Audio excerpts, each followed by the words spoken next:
prayer. He's not really teaching it properly. So I would say that if you're teaching it, you need to have a structure when you're teaching it. For example, if you're teaching Shahada, you're saying you believe that there's none worthy of worship besides Allah, and the Prophet ﷺ is the messenger of Allah, and you believe firmly, without there being any space for doubt, with absolute certainty that Allah is the one. And then you go on to zakat, yeah, and then you break them down. So it depends, Sister Anatif, because I'm a primary school teacher myself as well. So if you're teaching Salah and you're not teaching what the purpose of Salah is, like the whole purpose of Salah is to gain nearness to Allah, is to ultimately get awareness, like you said, ihsan. That's the ultimate objective of Salah. But if you're praying Salah just for movements and just so you don't get bad deeds, then the intention is wrong, isn't it? Yeah, so the intention has to be that you're worshipping Allah subhanahu wa ta'ala to gain taqwa, to gain nearness to Him, and that's the objective of all forms of worship. And that's what you're supposed to do. Like even before Salah, like people say, how do I improve my Salah? My Salah is not at that level. But if a person's just teaching, no, just pray and it will be at that level. No, if you speak to the people of knowledge, they will say, look, just like a person that's preparing for a boxing match, if he doesn't do any preparation beforehand, he's going to go into the boxing ring and he's going to get knocked out very quickly. So a boxer, whenever he's preparing, you will see him punching a bag, where somebody that doesn't know what this is about, they might think, well, what on earth is he doing? Why is he punching something that's not punching back? And then he starts pulling stuff, and he does the rowing, and he starts doing weights, and then he starts going jogging. The whole point of that is preparing your mindset. It's getting you ready for when you enter the ring, and the ring is Salah. And then when you start Salah, because your mindset is ready and you're prepared, your Salah has more weight behind it. It's like there's another narration that says, if a person doesn't eat halal, they don't watch halal, they don't do halal, and then they ask Allah, and then they're surprised that their dua isn't accepted. But everything that the person is doing is haram. So Islam is interlinked. By presenting one thing by itself as a ritual, you're 100% right. It turns the deen into a mockery. Yeah, and it makes it seem not practical to somebody that is living in the 21st century. It should and it has to have a spiritual effect on you, and it does and should make you refrain from sins. For example, if a person is with a bad relationship with his mother and he prays the Salah, after that Salah should have an effect on him. It should make him reflect. In fact, there was a study done, if I'm not mistaken, I think it was in about 2008 or something, and that study said that prayer, it calms the amygdala. So amygdala is part of the brain that makes a person feel very stressful, agitated. The fight or flight. The flight or flight response, exactly. So we have even scientific reasons or justifications of why praying Salah can calm a person.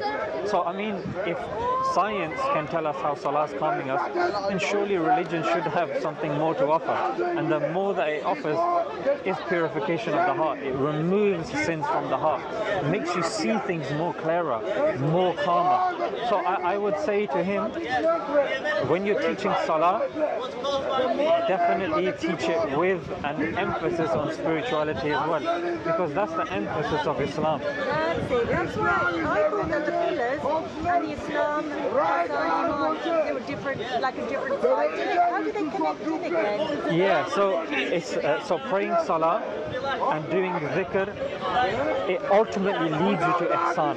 So ihsan is the goal, Salah is the means. That's what it is. I think that's like in one sentence if I was to put it, yeah. These rituals are worship to the means, and the means is taqwa, God consciousness.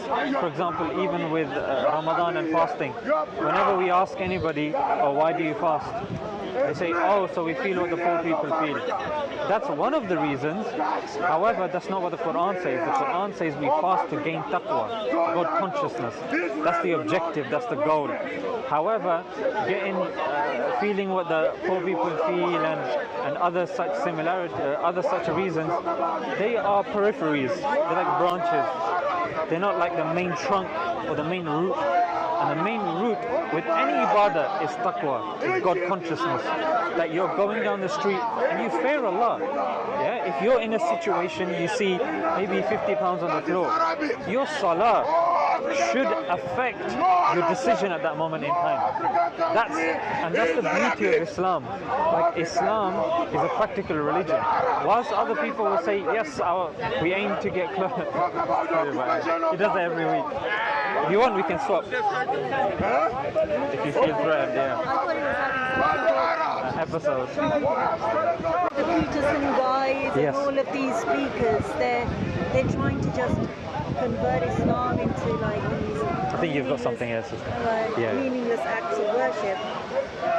Yeah, what Jordan Peterson does is, because Jordan Peterson is inherently a Christian, but Jordan Peterson understands that the traditional kind of form of Christianity is no longer being adopted by people, like people have seen through it, especially with the Council of Nicaea and constant reformations of Christianity. It's become a shell of its former self.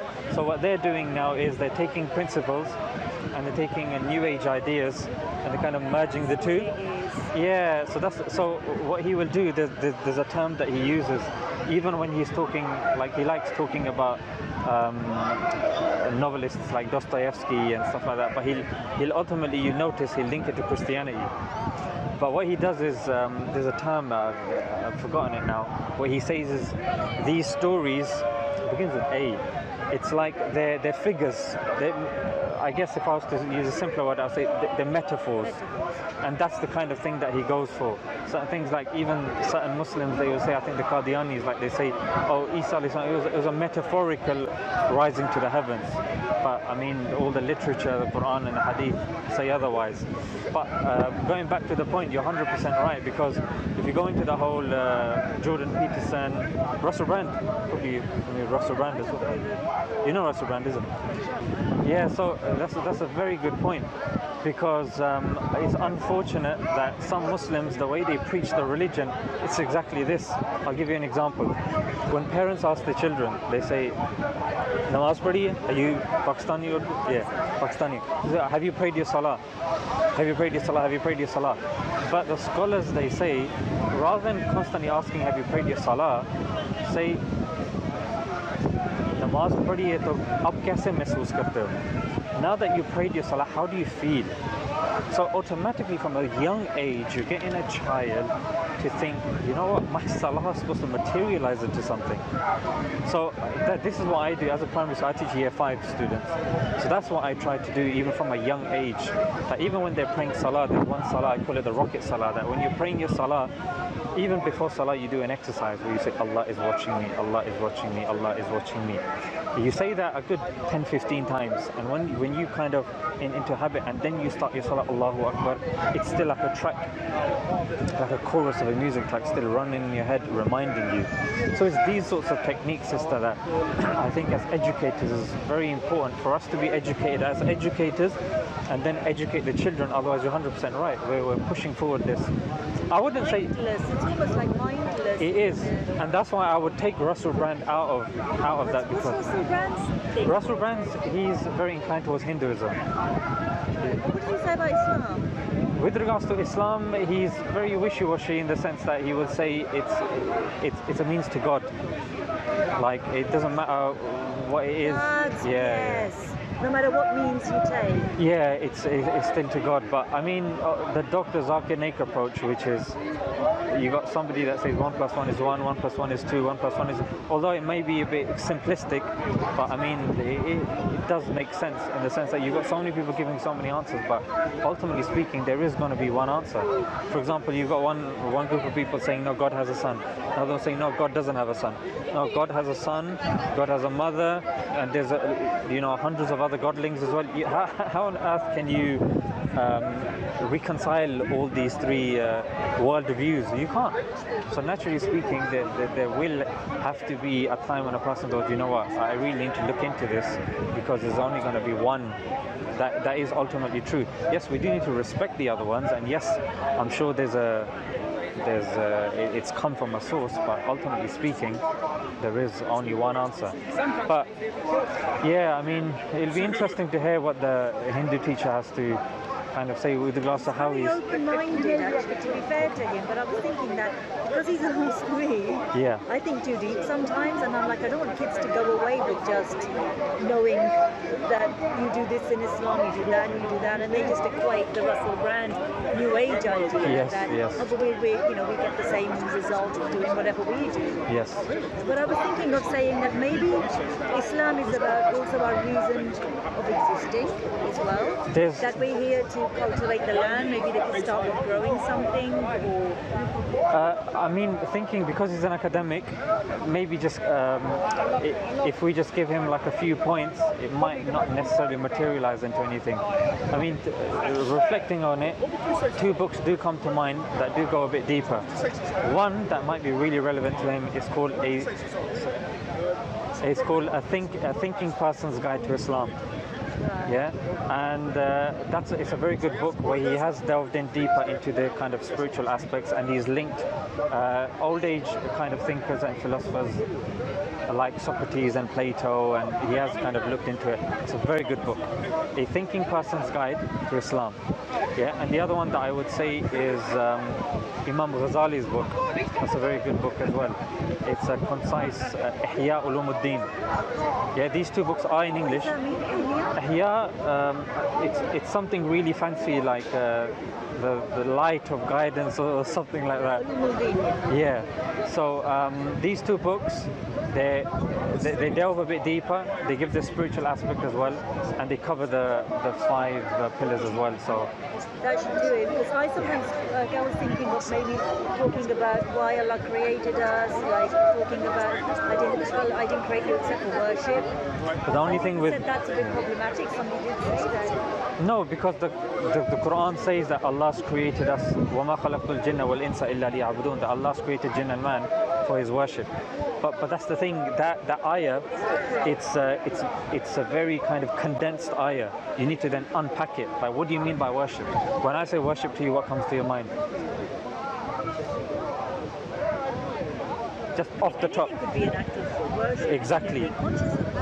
Exactly. But an average person, they would say, oh, prayer, doing tasbih, reading the Quran, and then they're running out of things to say. But I would even say giving da'wah in the park, or seeing a non-Muslim and offering them a seat on the bus. You know what I'm saying? Going out with the family and praying your Dhuhr Salah as well. So there's a lot to unpack from yeah, worship. It's the term worship, sister, because what happens is, what you have to realize is, we have definitions that are in the dictionary, but what we're doing is you've got 1400 years worth of tradition that now you're trying to kind of force into English terms. You can't do. Like worship and slavery and stuff like that, it's not what it means in the 21st century sense. Like, this is it needs to be read in context. You know what I'm saying? So sometimes I think literature like this, it'll be worth him reading through maybe in the holidays or something, because for him, I mean, as a teacher, you need to have a lesson plan. And for him over there, sometimes you have to think on the spot, especially when students ask you a question. So it might be worth, especially because students can ask the most outlandish of questions. They're not prepared. They're not prepared. They're not prepared. So definitely these two books, The Thinking Person's Guide to Islam, and Imam Ghazali's book, Ihya Ulumuddin, the abridged version. It's a small book. It's about, both of them about that big. And just tell him to just before a lesson, just kind of flick through that, and just use that in the lesson. Thank you so much, brother. My pleasure. My pleasure.